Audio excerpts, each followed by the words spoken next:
கர்த்தருக்கு ஸ்தோத்திரம். இன்னைக்கு ஒரு சங்கீத பகுதியை எடுத்து நம்ம தியானித்து ஜெபிக்க போகிறோம். உங்க வாழ்க்கையில வழிகாட்டுதல் இல்லாம இருக்கீங்களா? எனக்கு கைடு பண்ண யாருமே இல்லைன்னு கவலையில இருக்கீங்களா? உங்களுக்கான ஒரு சங்கீதம். சங்கீதம் 23 முதலாவது வசனம்.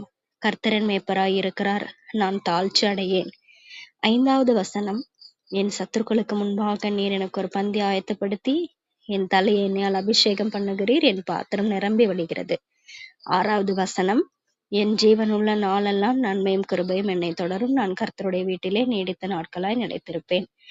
யோவான் 10ஆம் அதிகாரம் 11வது வசனத்திலே தேவன் தெளிவாய் சொல்லுகிறார், நான் நல்ல மேய்ப்பன், ஆடுகளுக்காய் நல்ல மேய்ப்பன் ஜீவனை கொடுக்கிறார். ஆமென்.